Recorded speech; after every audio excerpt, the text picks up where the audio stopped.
Hello and welcome to Soul Synergy Network, where we explore the landscapes of grief and healing through the lenses of emotional clarity, spiritual depth, and sacred remembrance.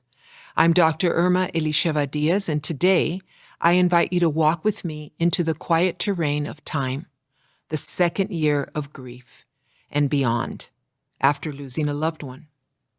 This is a conversation that many avoid. You see, in the first year, grief is expected, supported, and spoken about loudly. But after that, the world moves on. And often we are left trying to carry something that still feels weighty, invisible, and profoundly misunderstood. So today, let's take time to honor that ongoing ache, to give voice to what lingers and evolves, to explore how grief reshapes us, not just in crises, but over time.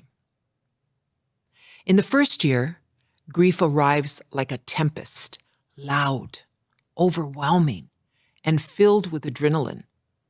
You're in survival mode. You're answering calls. You're making arrangements. You're organizing memorials. You're being strong. You're surviving. These are all the firsts. I call them the firsts. The first birthday, the first holiday, the first moment of quiet, that doesn't feel safe anymore. Grief in this season feels like you're standing at the edge of the ocean, unmoored, disoriented, drenched in emotion. There's often support during this time. There's phone calls. There's meals. There's cards in the mail. There's emails. And there's check-ins. People check on you. But underneath all that attention is this fog. And in that fog, you might even forget who you are or stop thinking about it, about yourself. You might become a shadow of yourself, held up only by memory and prayer. But then the calendar turns, and something very unexpected happens. This is what I call the season of the quiet ache. It's not that you've stopped grieving. It's that the grief has changed its shape. It's moved in. It lives with you now. Year 2 is often more painful than year 1 because it's here that the permanence sets in. The rituals have faded. The visitors, as I said, have really stopped calling. The world expects you to have adjusted. In fact, there's many religious traditions that, after a year, you stop wearing black. After a year, you can dance again. There's all these different beliefs. And so people just think that after a year, you should be at a certain place. But inside, you may feel even more lost. Why? Because now you're no longer surviving. Now you're being asked to live again while carrying something invisible and sacred. And this time teaches us in a very unique way. Because grief after a year is not about remembering what happened. It's about learning who you're becoming through your loss. So here's what that might look like. Number 1, the truth begins to really sink in. You realize this is not a bad dream. This really happened. It's your new reality. There are no more maybe they'll walk through the door moments. There's just this stillness. There's the absence that becomes more real than ever. Secondly, the loneliness may deepen. Not only are they gone, but now so are the people who once supported you. Everybody got busy again. You may feel isolated in a world that seems to have forgotten. Even though people love you, even though you still are doing things, you're connecting with people, the tone of the connection begins to change after the second year and beyond. Then there's your identity. You ask, who am I now? If you were a caregiver, a spouse, a sibling, a child, a parent, who are you without that role? You'll remember I mentioned that in the layers of grief. There's so many layers that we don't think about. You're not just grieving them now more than ever. You're grieving who you were with them. That's when that layer really kicks in. And then there's a delayed emotions, the things you were too numb to feel before. And they all start to rise. They all start to come to the surface. Anger, guilt, regret, longing may start to come to the surface in a different way, more than it was in the first year. And perhaps the people that are not or never have experienced grief or losing a loved one, they don't understand it. They just want you to get better. They love you. They don't mean harm. They don't understand it. But these are not regressions. They are sacred invitations to process what couldn't be faced before. Now, you're entering a space where you are having to face these things that maybe in the first year you didn't feel pushed into, even though they existed. And then what might happen is you might begin to feel this thirst for meaning. This is when the soul begins to stir again. What am I meant to carry from this? How do I live with both the love and the loss? And here's where a new kind of grief work begins for you. Not about getting over anything, but about integrating what was into what now is, the very reality of it. So though we do not always name it as such, what happens after the first year is profoundly spiritual. I always tell those that come to me for grief support that life and death is very spiritual. So you can not be religious, for example, or, you can even say you're an atheist, but you can't run from the reality that life and death is spiritual. It very much is spiritual. So we don't always name it that way, but it really is spiritual. It is the soul's attempt to reweave the broken threads, not to return to what was, but to make something whole from what remains. How do we do this? You may even begin to talk to your departed loved one. And it's not out of denial, it's for connection. I always, there's all these different beliefs. Do you talk to your departed loved one? Do you not talk to them? But I always believe, I'm a woman of faith, and I always, when I pray, I always say, Lord, if they can't hear me, tell them for me. And I ask God to tell my departed loved ones, my parents, that I love them and I appreciate them. You may wear something of theirs, whereas before you didn't want to, you just hung it in your closet. It's something to carry.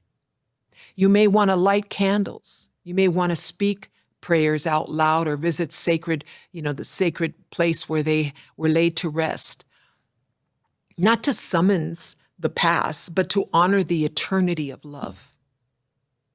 You may feel as though you're living in two dimensions, one foot in memory and one in becoming.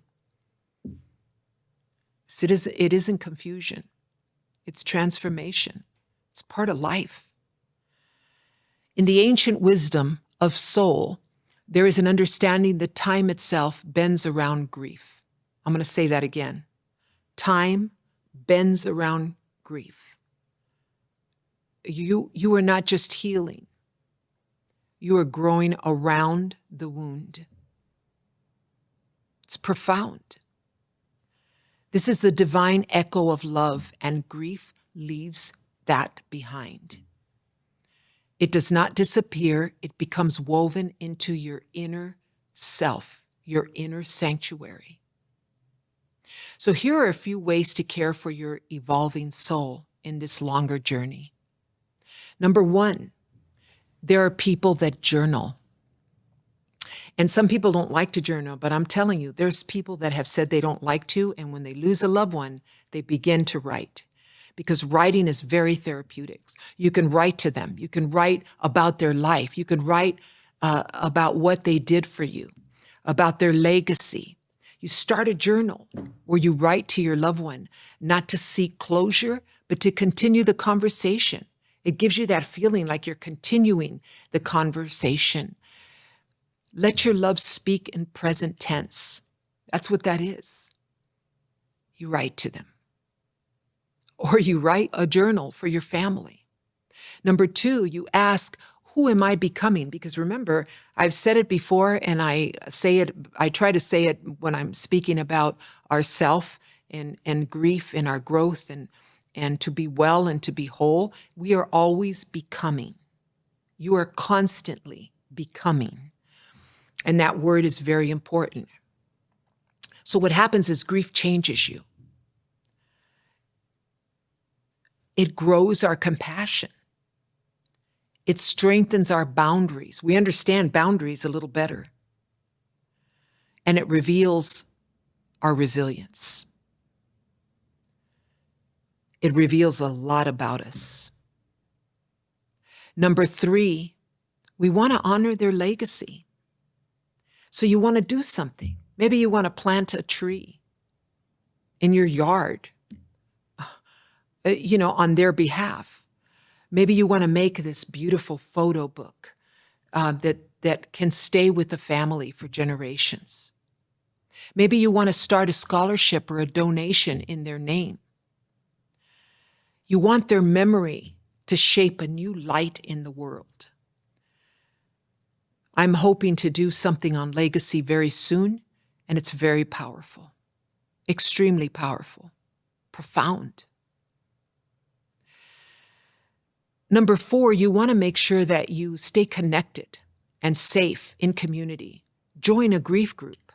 It doesn't mean that you can't because it's been 2 or 3 years. If you're still struggling, and even when you're not, it's helpful to do that, to join with other people that resonate with your pain or resonate with your journey. And you can talk about your story out loud. Let yourself be witnessed in your truth. Why? Because grief longs for company. To grieve alone is horrible.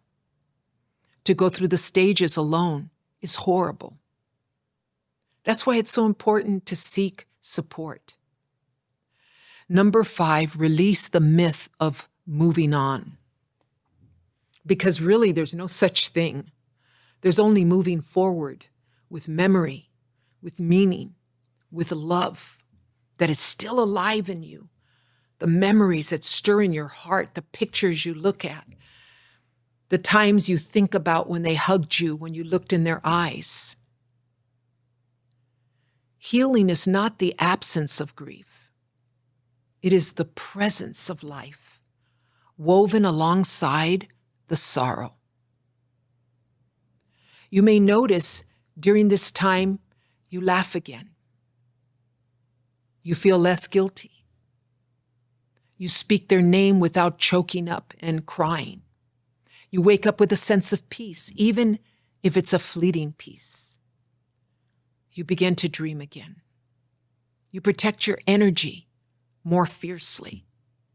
You give yourself more permission to simply be. All of this is healing. Quiet, slow, sacred.